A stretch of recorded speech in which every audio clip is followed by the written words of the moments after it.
like I said, welcome. I'm Kate Clarke Lemay. I use pronouns she, her. I'm the acting senior historian at the National Portrait Gallery, and I'm the interim director of Portal, the Portrait Gallery's scholarly center. Thank you again so much for joining us for today's presentation, Painting Nostalgia, Jewish American Portraits. This lecture is presented by Simona Di Nepi, the Charles and Lynn Schusterman Curator of Judaica at the MFA Boston.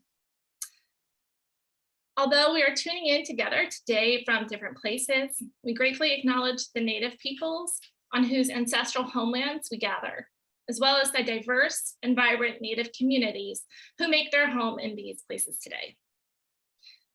We also recognize that since this nation's founding, who is represented and how one is represented reflects the country's flaws as well as its strengths.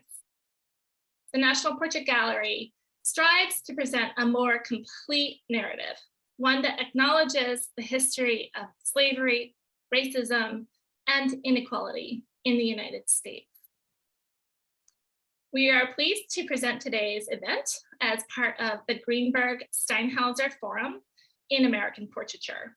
And I'd like to thank our donor, Susan Steinhauser, and the late Dan Greenberg.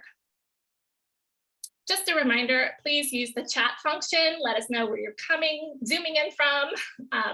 It's so fun to see that.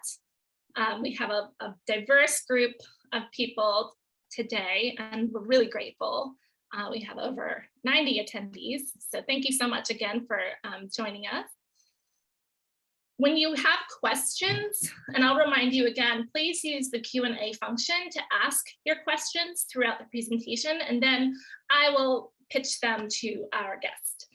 So there is a Q&A function, but there's also a chat function. The chat is if you want to just have remarks with each other as the presentation's ongoing, but the Q&A, of course, is for your questions that I will pose to our guest. So I'd like to introduce our presenter. Simona Di Nepi is the Charles and Lynn Schusterman Curator of Judaica at the Museum of Fine Arts, Boston, where she is responsible for building and displaying the collection of Jewish art. Originally from Rome, before moving to the United States, Simona studied and worked in London and Tel Aviv for 25 years.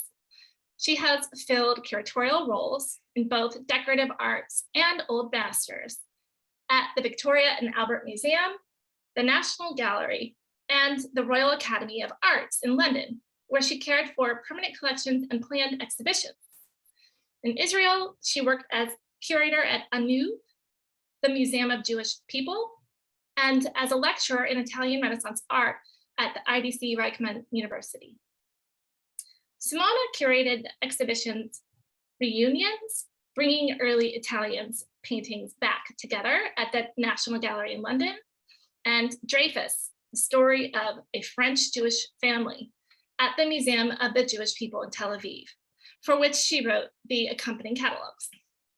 In addition, her publications include the collection book From Duccio to Leonardo, Renaissance Painting 1250 to 1500, and contributions to Renaissance Faces, Van Eyck to Titian, also Renaissance Siena, Art for a City, and Velázquez. In Jewish art, Simona co-authored Jewish Italy, Rediscovered Stories, and she's currently writing a comprehensive history of Judaica objects at the MFA Boston. And I don't know how she sleeps. So I'm very impressed, very excited for our speaker. Without further ado, please welcome Simona Di Nepi. Hi, Simona. Hello, Kate. Hello, everyone. Thank you so much to everyone for joining us. I know some of us have Zoom fatigue, so I appreciate it. Thank you, Kate, for the invitation. Thank you for the introduction. Yeah. I'm excited to be here to share some of the paintings, the treasures in the MFA collection. I will speak about two European paintings in our collection and an American one. But great. I know, Kate, that you wanted to start with your own collection. Yeah. And I will, if you allow me, I will share my screen. That That would be great. And thank you again, Simona, because we've had so many rich discussions, just you and me and our internal team. So I'm really excited for you to share your knowledge with our guests in our audience tonight. Because at the Portrait Gallery, we have been discussing many holes that are in our collection. And one that we are trying to address is that of portraits of Jewish Americans, as well as portraits by Jewish artists. In our pre-talks, we shared with Simona some of the portraits of Jewish American sitters in the Portrait Gallery collection, and I think she's showing you, yes, a slide about that. And we asked her to lend us her insights because she is an expert on Judaica and has this keen interest in the role of Jewish artists in society. So of these NPG portraits of Jewish sitters that we know of, Simona, which one did you choose that, to talk about with our audience, and why did it resonate with you? Thank you for the question. And I chose this painting. And I'll tell you why in a moment, because when I received the list, I have to admit I didn't know those works. So I started to, I knew because Kate had told me that those were all Jewish sitters, but I was actually also looking to find that the painter was Jewish. And that is because the works, the MFA works that I'll be speaking of today are of Jewish sitters by Jewish painters. I think that a portrait can tell us as much about the artist as it does about the sitter. So it can reveal a lot about Jewish identity and artist Jewish identity in particular. And so I looked at the name of this painter, George da Maduro Peixoto. I'm not sure I'm pronouncing it correctly. It sounded like a Spanish Portuguese Jewish name. And I happen to know that because in Jewish school in Rome growing up, I had a classmate called Picciotto, and I know it's a Sephardic name. So that was a start. The painter is Jewish, and I started to look in the lives of Julius Bien and Giorgio da Maduro. Julius Bien was, that we see here as sitting very comfortably in a burgundy velvet armchair, this middle-aged man is holding folded pieces of paper and spectacles in the other hand. And we know that he was born in Germany in 1826, and he fought in the sort of revolution in Germany in 1848, and then he left and he migrated to the US, and fairly quickly established himself as a very successful lithographer. He became the first president of the National Association of Lithographers, and in fact is well-known, renowned, because he produced a lithographed edition of the beautiful birds of America that you see here on the screen. But he also commissioned by the US government during the Civil War, produced thousands of maps for which he received many awards.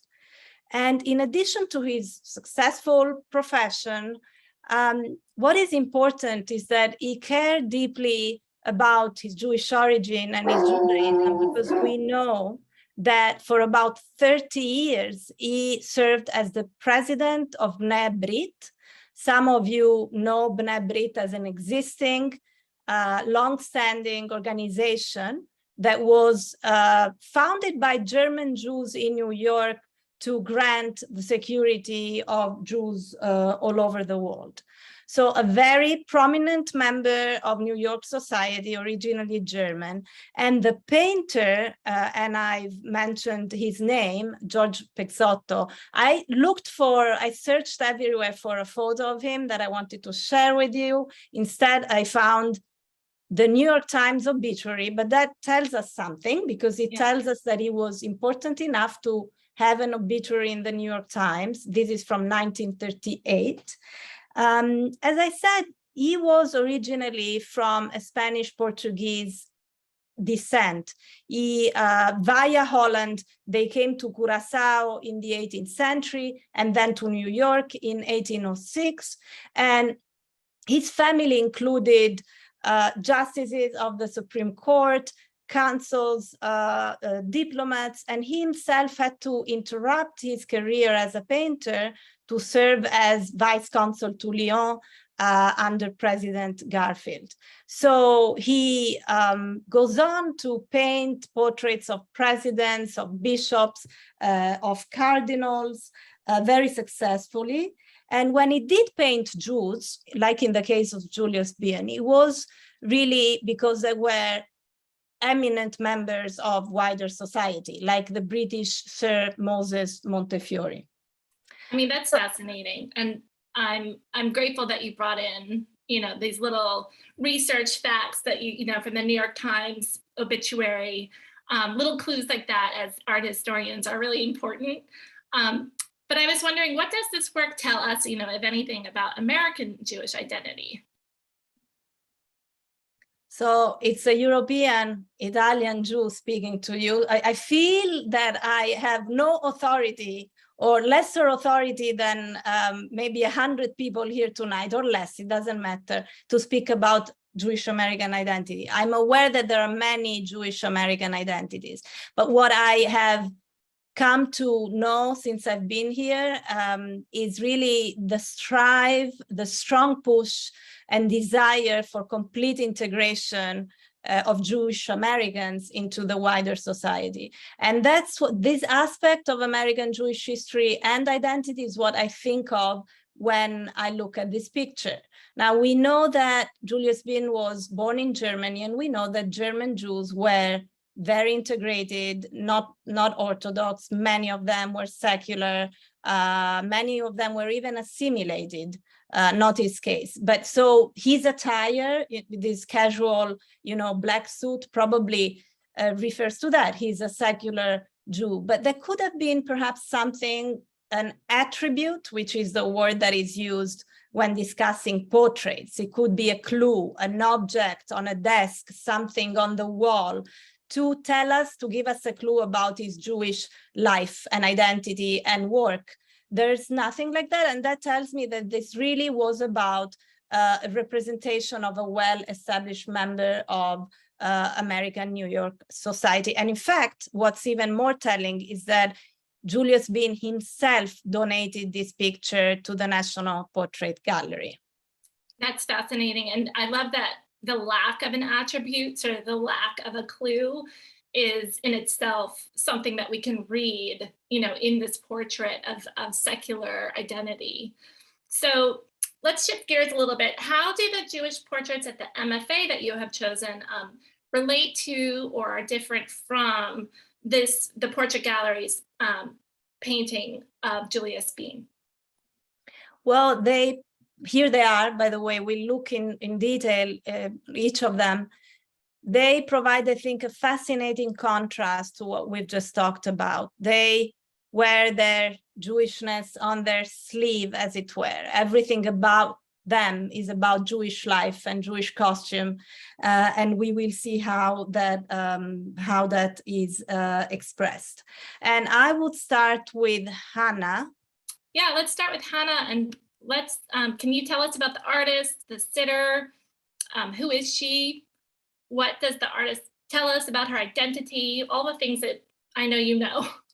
So she's a bit of a mystery. There's still work to be done to know exactly who she is. Before we delve into the mysterious Hannah, I wanted to show that she's actually on display. If you're in Boston, come to the museum and see her. She's been on display on public view in the European 19th century paintings gallery since 2018, when we took her out of storage. And she's actually next to the other little picture that I'll be talking about this evening, a Jewish man reading. So you were asking, who is she? Well, we know that she represents sort of a young Jewish Orthodox married woman, and we will see in a moment why we know that she's married. The artist has also included the Hebrew name Hannah on top left that he has painted, and above it there is a crown that usually symbolizes the Torah, but we don't know exactly who she is. First of all, I wanted actually to say that she's, I would say, one of the highlights, if not the highlight, of the Charles and Lynn Schusterman A Gift of Judaica that came to the museum in 2013, and that includes 120 objects, including painting and sculpture, ceramics and textiles, and the highest number is silver, metalwork, ritual Judaica. So she came back then to the museum, and in the past few years, actually, the work of the artist that I will talk about in a moment has done really well at auction, and you'll see why. It's just amazing, amazing works. It was painted by Isidor Kaufman, who was one of the greatest Jewish 19th century European painters. He was born in Arad, a small town in Hungary, in the 1850s, and he then went on to study in Vienna. He established himself pretty quickly as a successful portraitist in Vienna, painting the Viennese bourgeoisie, both Jewish and non-Jewish. And amongst his patrons were also, or even I should say, European rulers like the Prince of Liechtenstein, the Russian Tsar, and the Emperor Franz Joseph, who bought from him a painting called The Rabbi's Visit. So going back to the identity of this woman with this defiant look, as I said, we have a name. We don't know if that's the name of the actual woman posing in the picture. For a period, she was believed to be the artist's daughter. Sorry, this is the artist. This is Isidor Kaufman in a poor reproduction of a painting by Hans Tempel. But so she was believed to be the artist's daughter. That is unlikely. I haven't found information about another daughter. This is his daughter, Marie-Pauline, affectionately called Missy, in another gorgeous picture that came out at auction in New York in 2017. We know it is his daughter because on the back of the painting, there is a note penned by Philip Kaufman, the artist's son, saying, "This is my sister." And she doesn't look at all like the other sitter. Just now, a quick question. Can you tell us why we know it's Hannah, the name? So because if you look, can you see my mouse hovering? So we have the letters for the name Hannah in Hebrew on the top left, and we have this crown.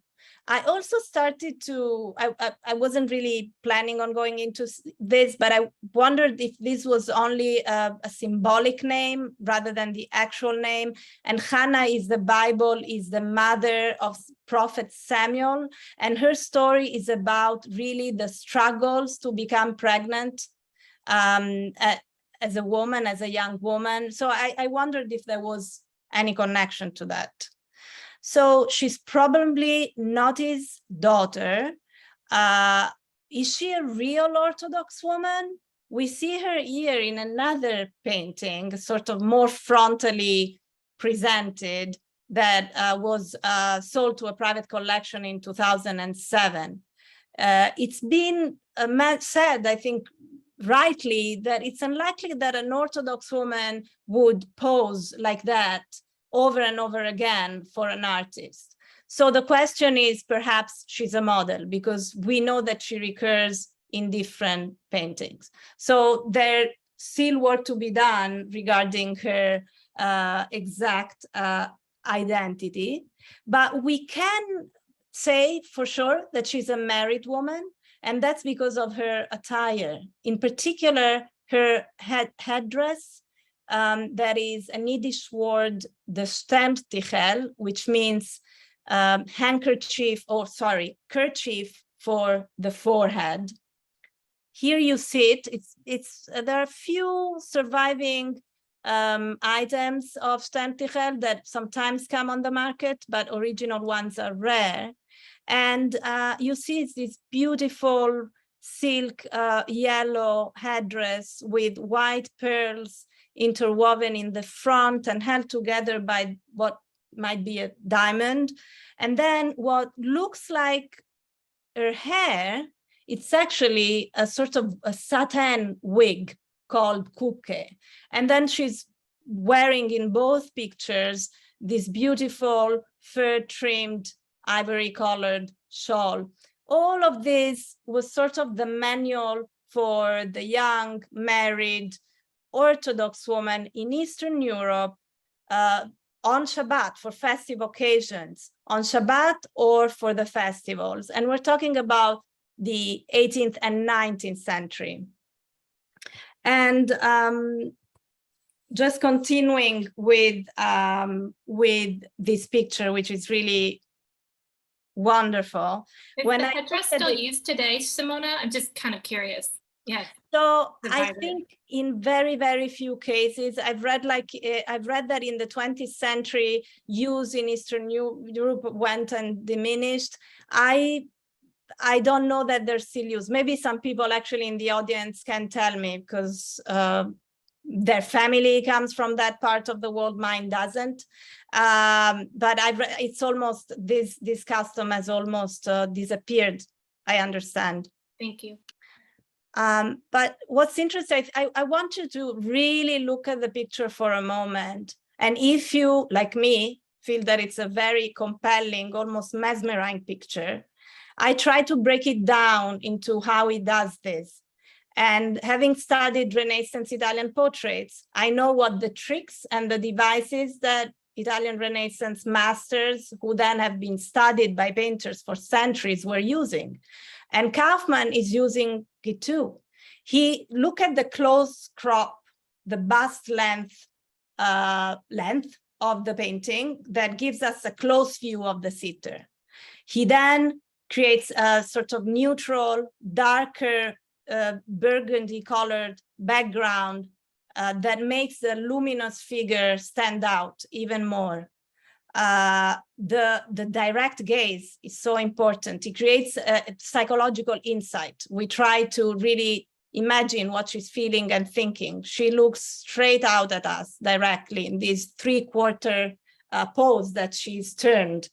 And then, of course, this incredibly naturalistic way of painting, the close observation of details that we see, especially in the costume, as I've noted, especially in the rendering of the clothes and the dress and the shawl, but also the rendition of her delicate features and the pinkish hue of her complexion. So he was an amazing portraitist. I love her gaze, like you were saying. I mean, it is just so arresting. And you really feel like you're in conversation with her. She has this vibrant mind and you want to know what she's thinking. You do. And she stops people in their tracks when they walk in the gallery because she's looking straight at us. What is really interesting is to think about what happened to Kaufman. Because really, he didn't start painting religious Jewish sitters or scenes. He at first made a name for himself, painting portraits, as I said, of the Viennese bourgeoisie and of so-called genre scenes. Genre scenes, it's a genre known and a name given since, I think, 17th century Dutch paintings, and it usually refers to scenes of everyday life. And he would do that as well. And then, as Philip, his son, testifies, in 1894, when he's in his 40s, he takes his first trip east of Vienna to the whole area of Eastern Europe that was, in particular, Poland, Ukraine, some Russian villages, to the shtetls, to the small Jewish villages. And he goes there, and while he travels, he mainly just sketches. He draws and sketches hundreds of devout Jews of all ages, mainly men, few women, and we've said why. Rabbis, boys that studied in yeshivas, young men. And first of all, you can see how extraordinary and again compelling they are. I've also added a different one. This is a portrait of a Sephardic Jew, of a Spanish, Portuguese Jew, Gorgeous. maybe North African, as opposed to the Eastern European figures. Mm-hmm. And we have to think how different they were from him at that point and from his audience, from people who were buying his pictures. But the direct gaze really gives access to us to their humanity. He's interested in their humanity. And I would have shared with you so many of them, but of course, for time's sake, and I'm checking, I had to just choose a few. And what is even more interesting is that we find the same story of transition from secular to from non-Jewish material subject matter to Jewish scenes in the work of this French artist Eduard Brandon, who painted this marvelous tiny, teeny picture, smaller than a postcard really when it's out of its frame, that he called Juif lisant, Jewish man reading. Just to show you how tiny it is, this is on the wall, framed in a frame that I think the picture came in this frame with the gift, Schusterman gift. And you see that even each side, one side of the frame is actually wider than the whole painting, right? It looks like it. It is. It's maybe one day we'll think about an alternative solution.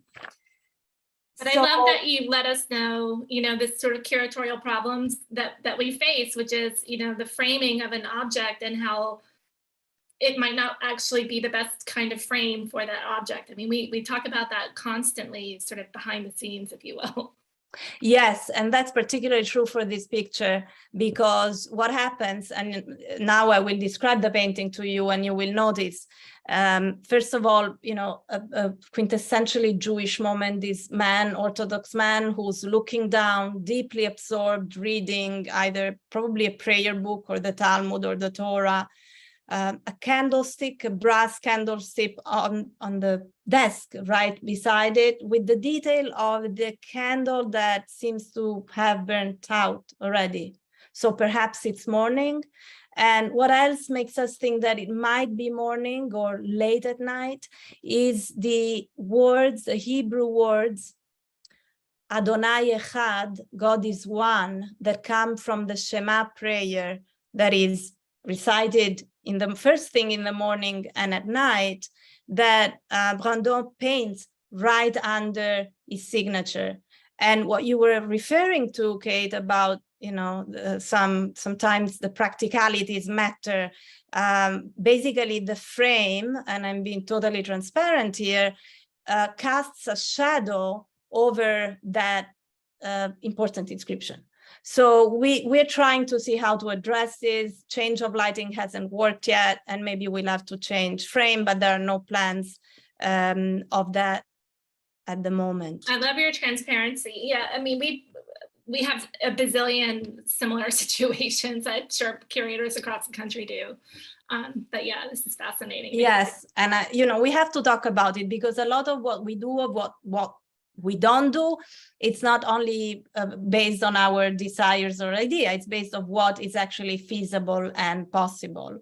In any case, it's good that the painting is on display.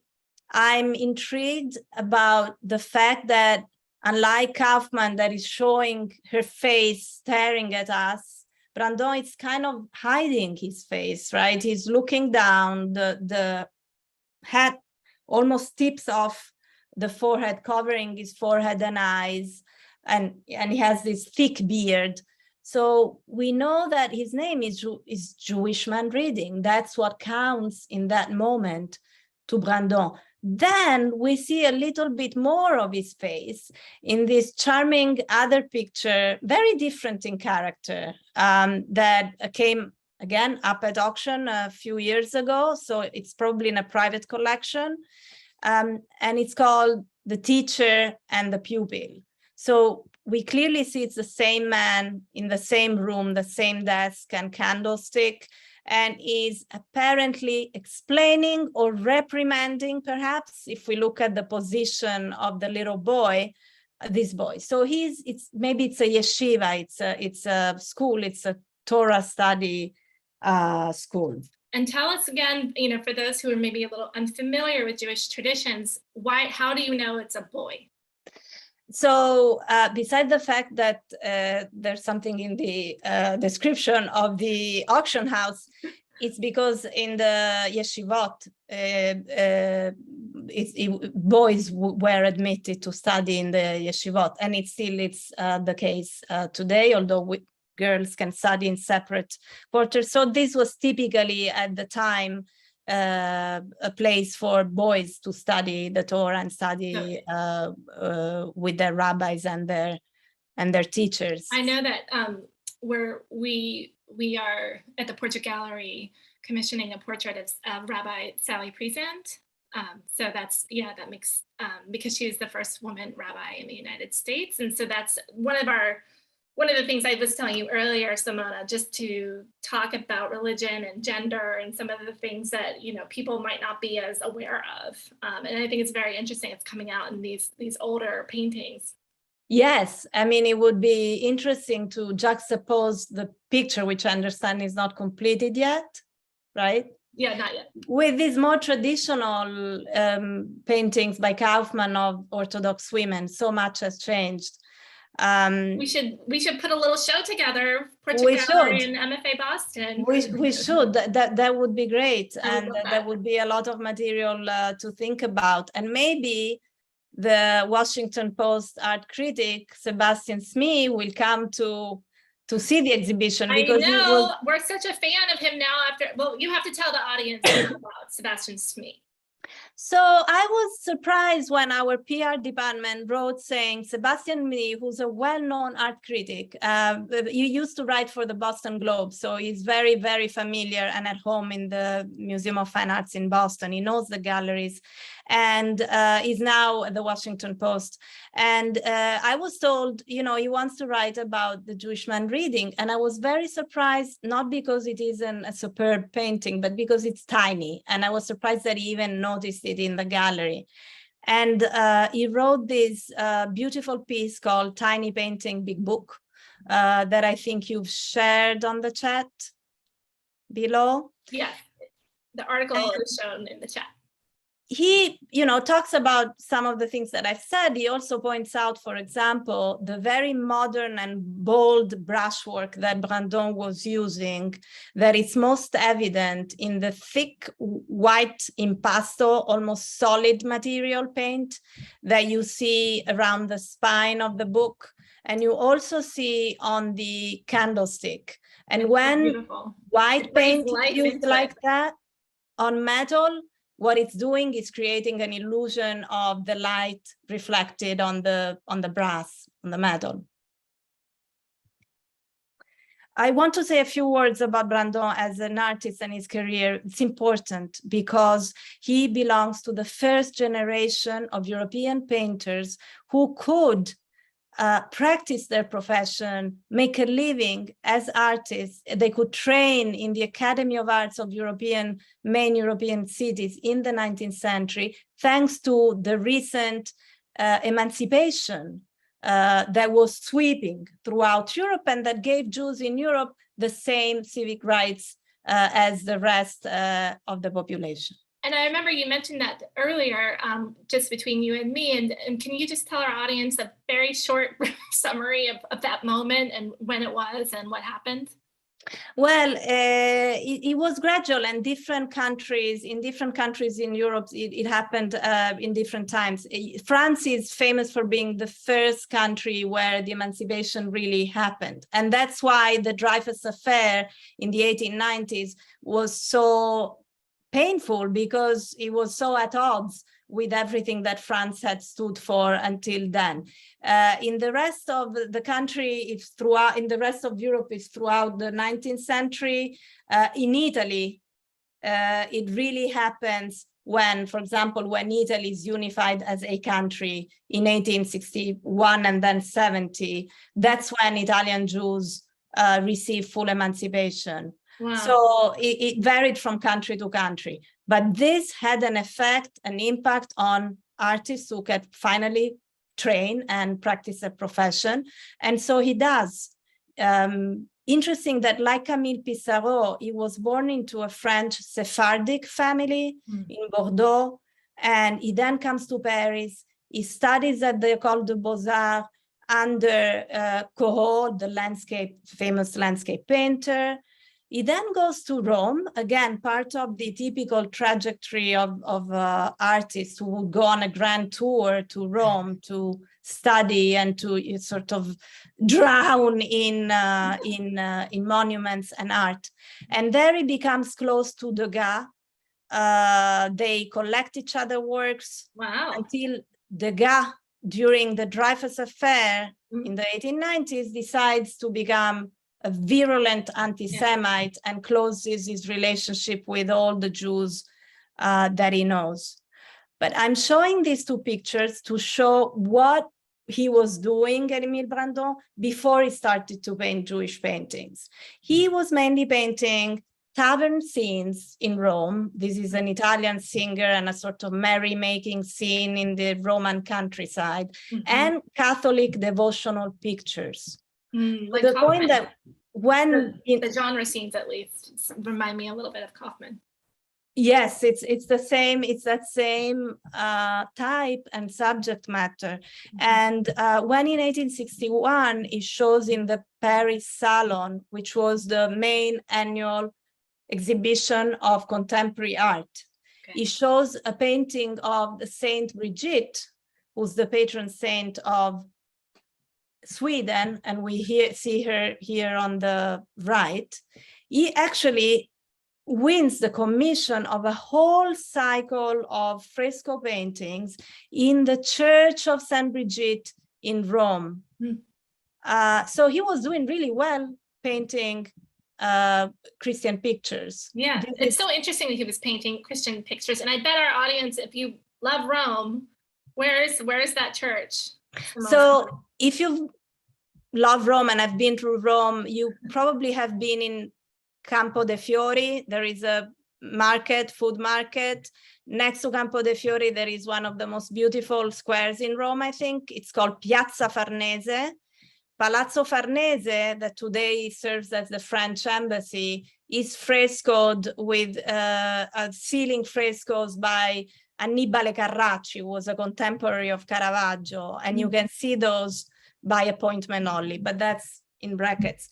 In this church, inside the church, and here is a sketch that he made himself, he painted the oratory of Saint Brigitte. I love that. He was doing well. He was doing well, and then he comes back. Take a field trip. Yes, exactly. There are many field trips that go in different directions from this talk to Paris and Vienna and Rome. And then he comes back to France. And in 1867, he shows this picture called the Portuguese Synagogue of Amsterdam that is now at the Walters Art Museum in Baltimore, not far from you. Up the corner from us, yep. So you can go see it, because I looked on the website and it shows that it's on display. And this picture at the Paris Salon wins him a medal and much praise from important critics. And from that moment, he turns to paint exclusively scenes of Jewish life. Wow. And in particular, prayer scenes set in synagogues. There are many of those, including the Philadelphia Museum of Art. And those scenes, of teachers and students. Okay, so this is. Let's see how we are with time. How are we? No, you're good. We've got 10 minutes at least.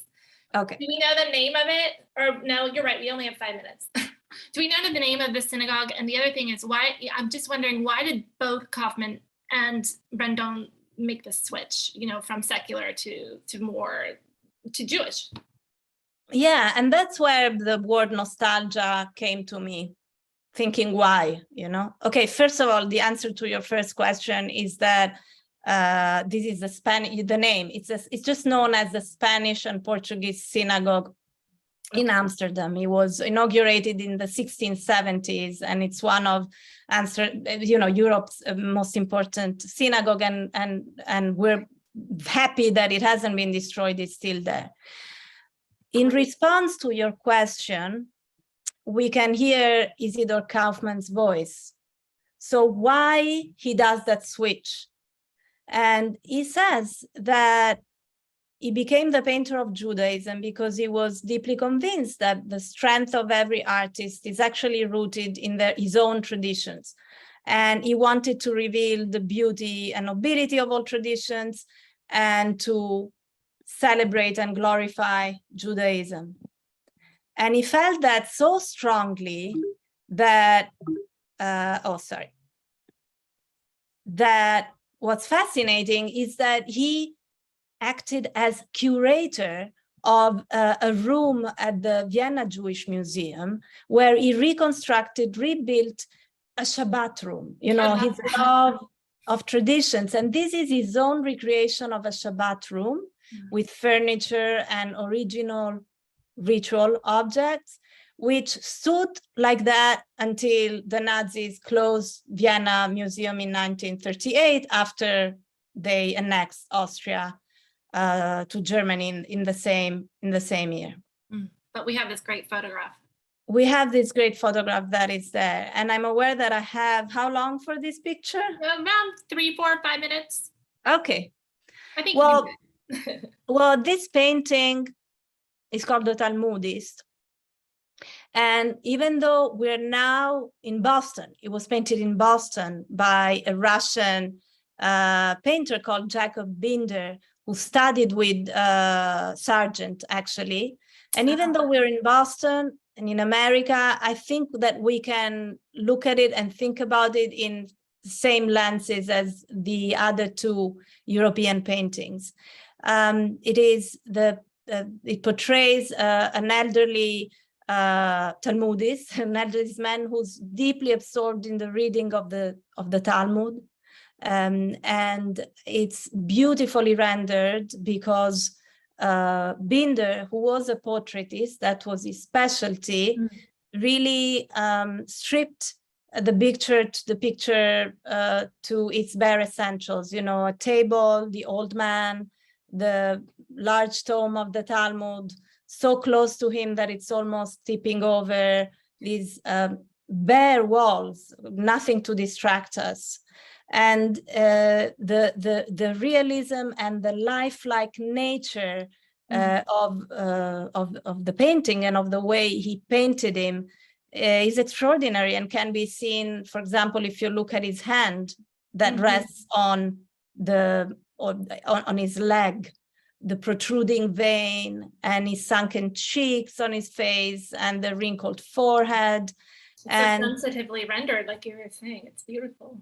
Yeah, and it conveys really the level of focus and concentration, the solemnity of the moment with that hand just resting on his forehead. Who is he? Do we have a name? Again, we don't have a name. We have a thick file at the MFA object file with many, many letters sent by people who are convinced that this man is their grandfather or their father. Oh, wow. For example, it could have been Jacob Friedman, a carpenter. Yeah. But just to show how much this was a type, look how much he looks like another painting, a man in another painting at the MFA. It's a painting called Exposition of the Talmud, painted in London in 1904 by a Jewish artist who was doing what Kaufman and Brandon and Binder were doing. He was going to the East End of London, where all the Russian and Polish Jewish immigrants lived, and going and painting them and studying them. So there is this deep interest of these secular Jewish artists to a world that is really anchored in all traditions. That's fascinating.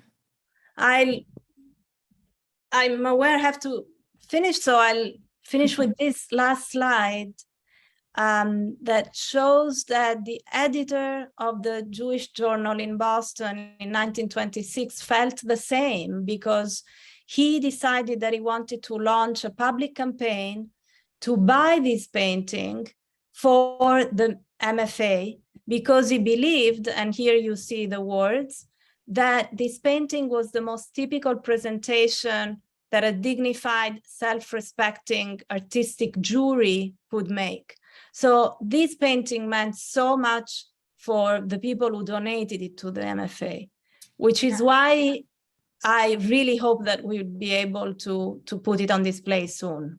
And if you do, will you put it in context with that gift and sort of that feeling that the Jewish community had about it as such an incredible representation, or how would you?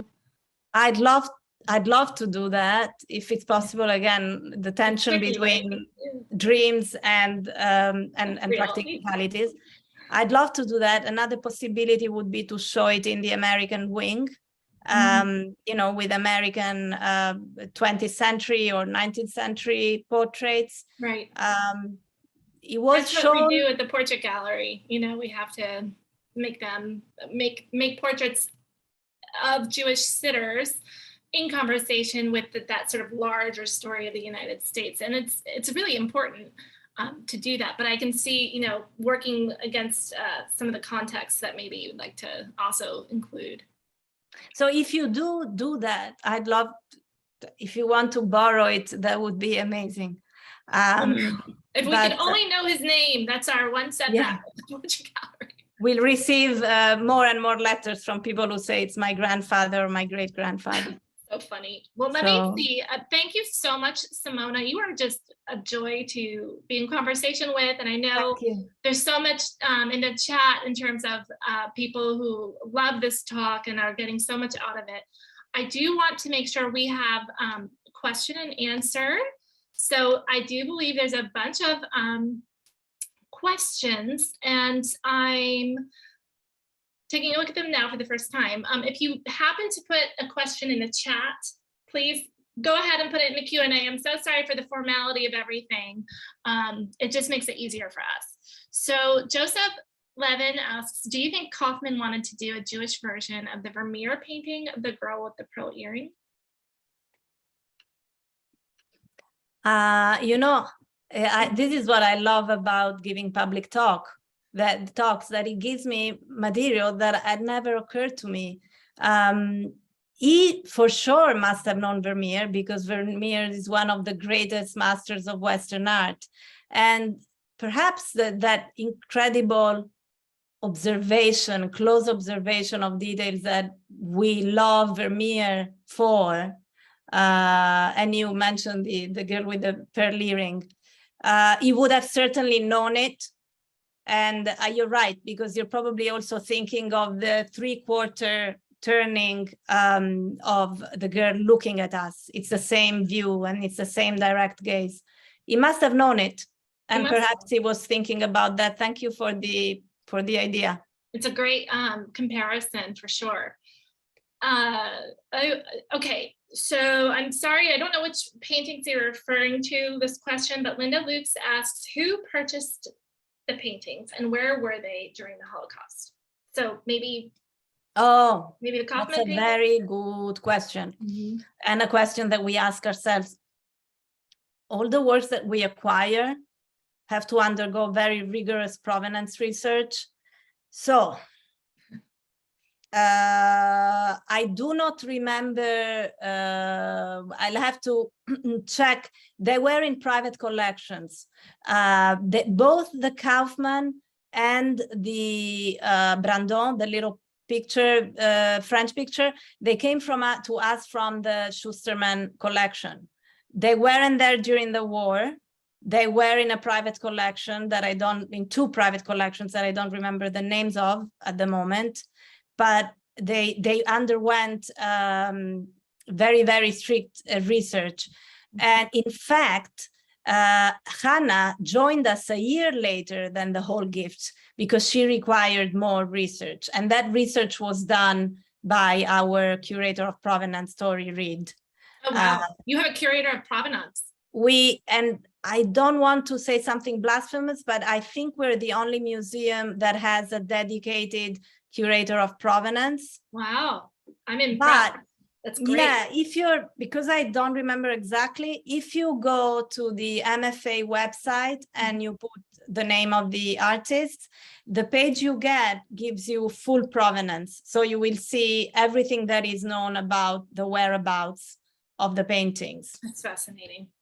Robin asks, why did Kaufman do the two portraits of Hannah? I don't know the answer to that. I'd like to have the time to look into. And it's interesting because, so if she is a model, I wonder, if he didn't have real Orthodox women to paint, perhaps we understand why he would paint the same model. I think there was a comment, I don't remember, but someone said that she was his daughter with a woman. I'll have to look in the comment, maybe somebody can.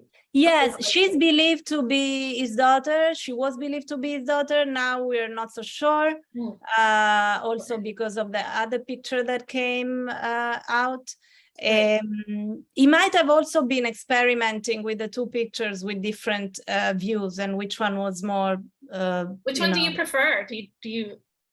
I think I prefer ours, and I prefer ours because the other one, and it is also beautifully painted. I don't know if you felt that, but something in her gaze is not only serious, but it's a little sad.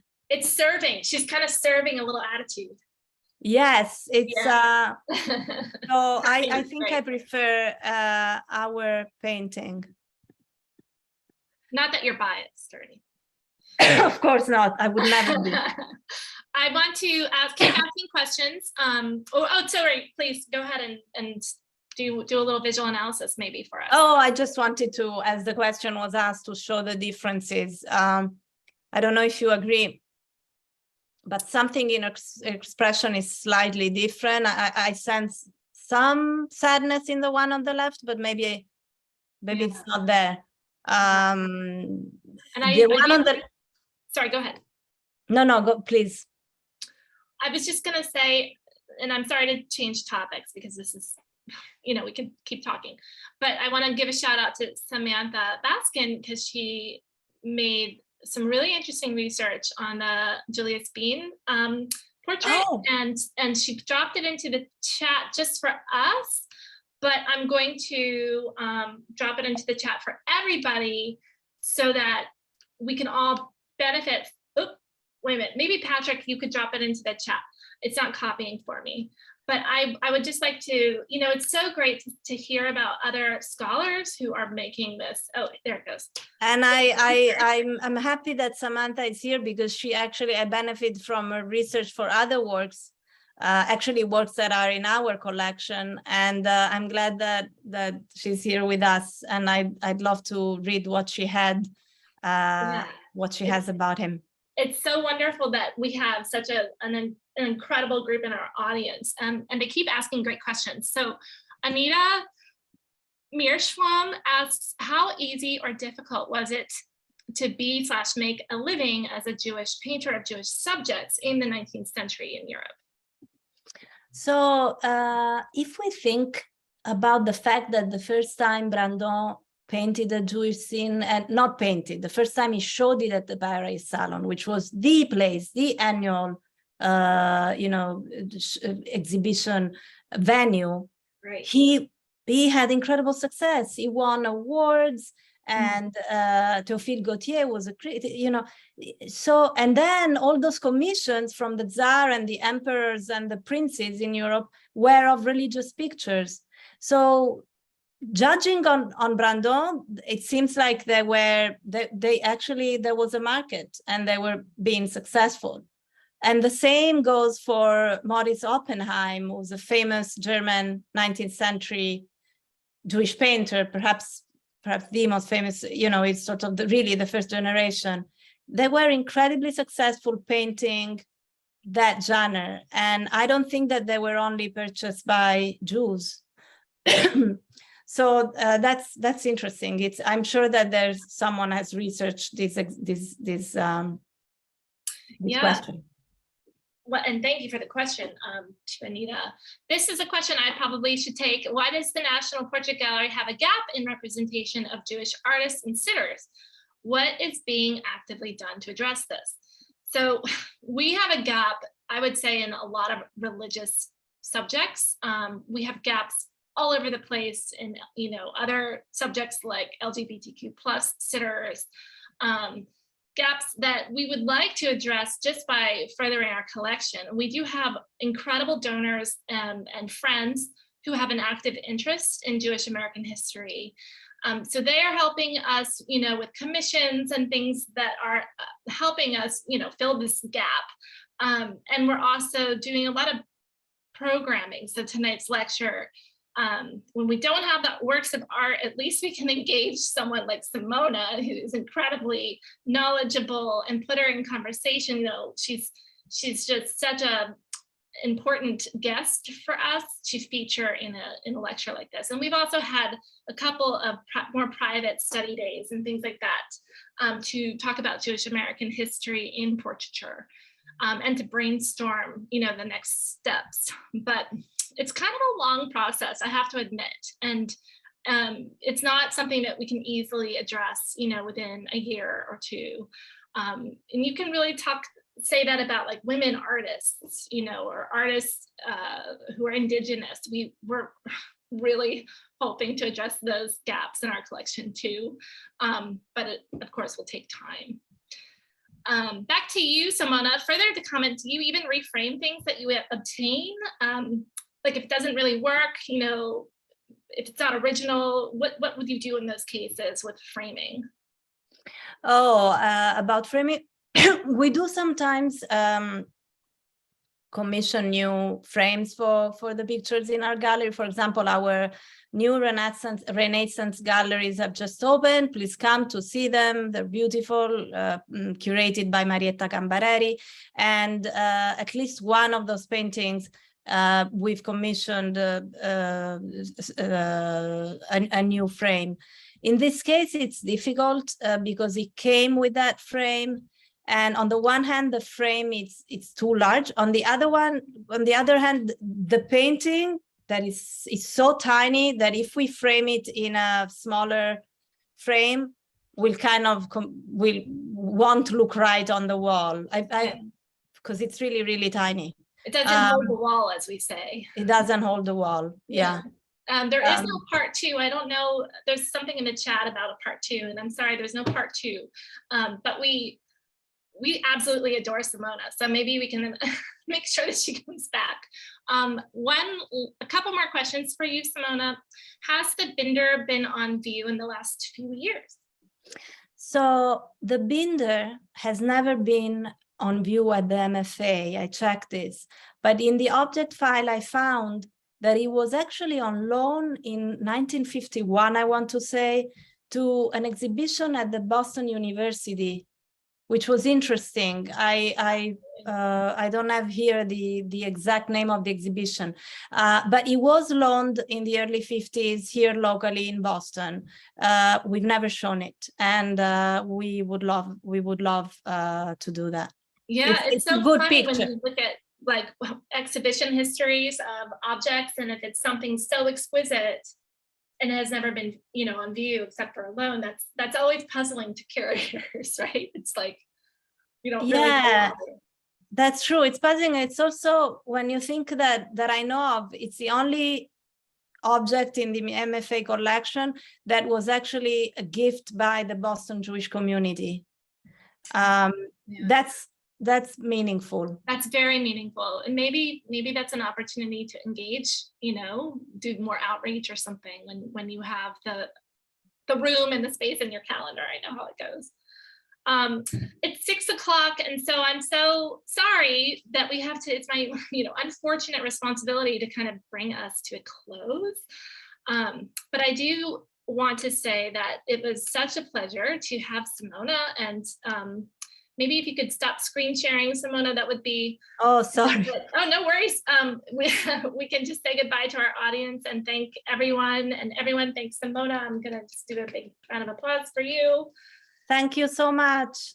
Thank you for everyone attending, and Kate, thank you so much for always really triggering me to think in new directions. Oh, well, it's my pleasure. I mean, what a joy to talk to someone as delightful and knowledgeable as you. Thank you. We will have the recording for those of you who are asking. The recording is on our YouTube